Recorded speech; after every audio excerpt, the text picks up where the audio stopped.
Joseph Vijay அரு இளைய தளபதி விஜய் இவங்க வந்து 250 ரூபா சந்தா கட்டியிருக்காங்க. இது எவ்வளவு பெரிய அவமானம். ஒரு 250-300 கோடி ரூபாய் சம்பளம் வாங்குற ஒரு விஜய் ஒரு 250 ரூபா கட்ட மாட்டாரா? எவ்வளவு பெரிய ஒரு நடிகர் இன்னைக்கு நாளைக்கு சூப்பர் ஸ்டார் அவர்தான். விஜய்க்கு நான் கட்ட முடியாதாங்க?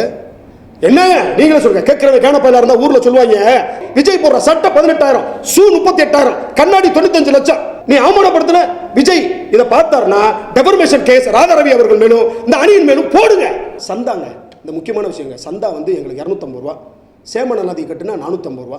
சேம நல நிதி அப்படின்னு ஒரு ஃபார்முலா இருக்குது. அது கட்டுனா டப்பிங் கலைஞருடைய பிள்ளைங்களுக்கு வந்து வருஷம் ஸ்கூல் ஃபீஸ் தருவாங்க. டப்பிங் கலைஞரோட அம்மா பையனுக்கோ பொண்ணுக்கோ மேரேஜ்னா 30,000 ரூபா தருவாங்க. இறந்து போயிட்டாங்கன்னா ஒரு 30,000 ரூபா தருவாங்க. அதுக்கு தான் சேம நல நிதி. இங்கே என்ன ஃப்ராடுனா இதுதான் 1459 ஓட்டுக்கான லிஸ்ட்டுங்க. இதில் வந்து பாருங்க சந்தா எப்படி கட்டி எப்படி அவமானப்படுத்திருக்காங்கன்னு பாருங்க. ஜோசப் விஜய் அரு இளைய தளபதி Vijay 17/9 7th cross street Sastri Nagar Vijayashanti 4 ரீசன் ஃபர்ஸ்ட் ஃப்ளோர் அடையார். இவருக்கு போய் 250 ரூபாய் கட்டி வச்சிருக்காங்க. 2835 இந்த நம்பர்ல 70 பேருக்கு இவங்க வந்து 250 ரூபாய் சந்தா கட்டியிருக்காங்க. இது எவ்வளவு பெரிய அவமானம். ஒரு 250-300 கோடி ரூபாய் சம்பளம் வாங்குற ஒரு விஜய் ஒரு 250 ரூபாய் கட்ட மாட்டாரா? அப்ப இந்த யூனியனும் இந்த நிர்வாகமும் அவர் அசிங்கப்படுத்தல. அவர் நினைச்சா டெஃபர்மேஷன் கேஸ் போடலாம், மாநில சீடு வழக்கு போடணும். ஏங்க எவ்வளவு பெரிய ஒரு நடிகர் இன்னைக்கு நாளைக்கு சூப்பர் ஸ்டார் அவர்தான். அவர் அவமானப்படுத்தலாமாங்க? கேட்டா என்ன சொல்றாங்க, ஒரு நபர் வருஷம் 15,000 ரூபாய் தர்றாரு, அதுல கட்ட முடியாதவங்களுக்கெல்லாம் கட்டு ஓனர். விஜய்க்கு நான் கட்ட முடியாதாங்க? என்னங்க நீங்களே சொல்லுங்க. கேட்கிறவங்க கேனப்பையில இருந்தா ஊர்ல சொல்லுவாங்க, கேட்கிறவங்க கேனப்பையில இருந்தா கேள்வர்கள் நெய்வடின்ற கணக்கா 250 ரூபா 150 கோடி. விஜய் போடுற சட்டை 18,000, ஷூ 38,000, கண்ணாடி 95 லட்சம். இப்படி போடுற ஒரு ஆள் அசிங்கப்படுத்தல, நீ அவமானப்படுத்தல.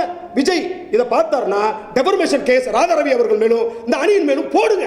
நீ டெஃபர்மேஷன் போடுங்க. நான் சாட்சி சொல்றேன், நான் வர்றேன் மிஸ்டர் விஜய், நான் வர்றேன். எவ்வளவு அவமானம். ஒரு 250 ரூபா இதை கேட்டேன்னா அடிப்படை உறுப்பில் வந்து தூக்குறது.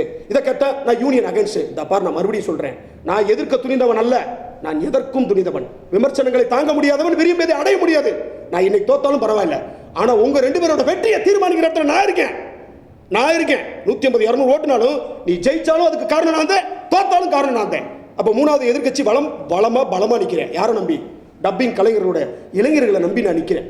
பாருங்க இந்த விஜய் இப்படி பித்தலாட்டம் இது நடக்குதுங்க. இதை கேட்டா இதுக்கு முன்னாடி சொன்ன இன்னொரு டீம் பாத்தீங்களா, உங்களுக்கு அது தெரியும், நாங்க கேட்டோம், எந்த ஒரு செயற்குழு கூட்டம் பொதுக்குழு கூட்டத்திலயுமே எங்களை பேச விட மாட்டாங்க, அதை பத்தி பேசினாலே வந்து வெளியில அனுப்பிடுவாங்க அப்படின்ற மாதிரி சொன்னாங்க. ஒரே ஒரு தடவை தெரிஞ்சு பேசாம தான் இருந்தீங்களா? ஒரே ஒரு தடவை யூனியனுக்கு கொஞ்சம் அமைதியா இருங்க நண்பா. ஒரே ஒரு தடவை செக்ரட்டரி அன்றைக்கு செக்ரட்டரி இன்னைக்கு செக்ரட்டரியாக இருக்கக்கூடிய திரு கதிர் அண்ணன் அவர்கிட்ட நான் கேட்டேன், ஃபோனில் பேசுகிறேன், இல்லைண்ணே யூனியனுக்கு சீல் வச்சுருக்கிறாங்களாமே அப்படின்னு. அப்போ என்ன சொல்கிறாரு, ஆமா குணா, இந்த எதிரணியாக போன அந்த அணி வந்து நம்ம மேலே தேவையில்லாத ஒரு வழக்குகளை போட்டு யூனியனை சீல் வச்சுருக்காங்க அப்படின்னு. என்ன காரணம் அப்படின்னா அவங்க நம்ம மேலே பொய் குற்றம் போட்டிருக்காங்க அப்படின்னு சொல்கிறாங்க. சம்மந்தப்பட்டவங்கள்ட்ட நான் பேசும்போது முறைகேடு வந்து 75,000 கட்டலன்றதான் முறைகேடு. அப்படி பார்த்தா விஜயராபுரத்தில் 1000க்கும் மேற்பட்ட வீடு கட்டடம் இருக்குது.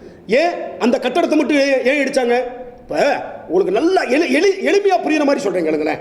ஒரு செகண்ட் ஹேண்டில் ஒரு 2 வீலர் வாங்குகிறோம், லைசன்ஸ் இருக்கா, ஆர்சி புக் இருக்கா, இன்ஜினோட நம்பரும் லைசன்ஸ் அந்த புக்கில் இருக்க நம்பரும் கரெக்டாக இருக்கா, டயர் நல்லா இருக்கா, ஆக்சிலேட்டர் கொடுத்தா நல்லா போகுதா, இதெல்லாம் தாண்டி ஒரு மெக்கானிக்கரை கூப்பிட்டு நம்ம ஓட்டி பார்த்து அந்த வண்டியை வாங்குகிறோம். அப்போ ஒரு 2800 உறுப்பினர்களுடைய ஒரு தாய் வீடு ஒரு கோவில எத்தனை இருக்கு, கிழமைக்கு எவ்வளவு, வடகிழக்கு எவ்வளவு, இதுல என்ன மாதிரி கட்டலாம், ஃபர்ஸ்ட் ஃப்ளோர் கட்டலாமா, செகண்ட் ஃப்ளோர் கட்டலாமா, தேர்ட் ஃப்ளோர் கட்டுறதுக்கு அப்ரூவல் இருக்கா, இது தெரிஞ்சிருக்கணுமா? கொஞ்சமாவது அறிவு வேணும். ஒரு இடம் வாங்குறியே, ஓ வீடு வாங்கும்போது எப்படி வாங்கியிருப்ப, உங்க சொந்தமான இடம் வாங்கும்போது இப்படி தான் வாங்கியிருப்பீங்களா? அப்ப என்ன எவனோ ஒருத்தன் ஒரு டப்பிங் கலைஞர் உறுப்பினர் எவன்டா கேட்க போறான் அப்படின்னு நினைச்சல. இன்னைக்கு ஒருத்தன் வந்திருக்கான்ல, கேட்பேன்ல, நாளைக்கு என் தம்பியெல்லாம் கேட்பானுங்க, நாளைக்கு இளைய தலைமையில வந்து கேள்வி கேட்பான். என்ன பண்ணுவீங்க நீங்க? எல்லாரையும் தூக்குனா டப்பிங் இன்சார்ஜ் சாலமோன் ஒருத்தர் தூக்குனீங்கல்ல, இன்சார்ஜ் பதவியிலிருந்து தூக்குனீங்க. 189 படம் நம்ம டப்பிங் ஆர்டிஸ்டை வச்சு தான் 189 படம் பண்ணியிருக்கிறாரு. அதில் ரீசெண்டாக வந்த பார்க்கிங் கக்கன். நீங்கள் சாலமோன் என்ன செய்ய முடிஞ்சிச்சு? அதில் வேலை செஞ்ச 200க்கும் மேற்பட்ட டப்பிங் கலைகளை உங்களால் தூக்க முடியுமா? அப்படியே தூக்கிட்டா யூனியனை யார் நடத்துவா? இப்படி நீங்கள் கேள்வி கேட்க எனக்கு நிறைய விஷயங்களை சொல்லிட்டே போனா அப்புறம் 1 மணி நேரம் இல்லை, இன்னொரு பத்திரிகையாளர் சந்திப்பு நான் வைக்க வேண்டியது வரும். கொஞ்சம் சைலண்ட். இப்பொழுது வந்து என்னை வந்து தேர்தலில் நாமினேஷன் வாங்கிட்டு வந்த பிறகு என்னை நிற்கக்கூடாது அப்படின்னு சொன்ன ஆடியோ, இதை பேசினவர் வந்து திரு ராதாரவி அண்ணன் அவர்கள். நீங்களே கேளுங்க. அண்ணே வணக்கம்ண்ணே.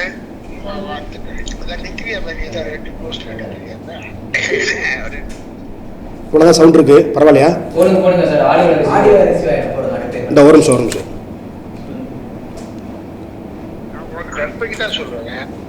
அண்ணே வணக்கம்ண்ணே. ஒரு நிமிஷம். அண்ணே வணக்கம்ண்ணே. ரெண்டு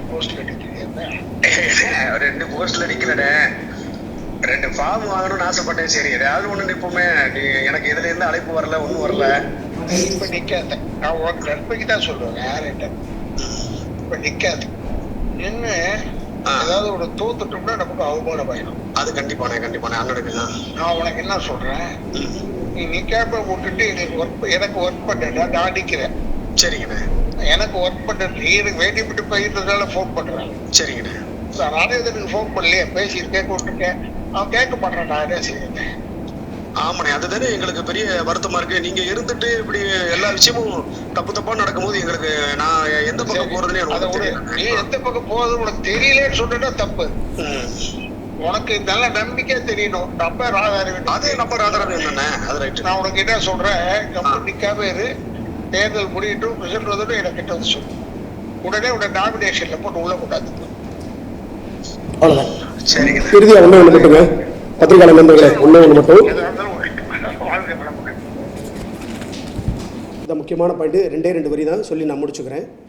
எப்படி இலங்கை மண்ணிலே 1 லட்சம் மக்களை கொன்று குவித்த ராஜபக்ஷ அவர்கள் அதே சிங்கள மக்களால், இலங்கை மக்களால் தூக்கி வீசப்பட்டு எரியப்பட்டாரோ, நடந்து முடிந்த இசைக்கலைஞர் சங்கத்திலே பிஜேபியைச் சேர்ந்த தீனா அவர்கள் எப்படி எலெக்ஷனிலே தோல்வியுற்று தூக்கி வீசப்பட்டாரோ, எப்படி நடிகர் சங்கத்திலே ஊழல் முறைகேடுகளை செய்து நடிகர் சங்கத்தின் வாயிலாக திரு ராதாரவி அவர்கள் தூக்கி வீசப்பட்டாரோ, அதே போன்று நடக்கவிருக்கின்ற இந்த 2024-26 தேர்தலிலே ராதாரவி அவர்களும் அவர்களுடைய அணிகளும் டப்பிங் கலைஞர்களால் தூக்கி வீசப்படுவார்கள் என்பதனை எச்சரித்துக் கொள்கிறேன். அறம் வெல்லும், அறம் வெல்லும், அறம் வெல்லும். நன்றி, வணக்கம்.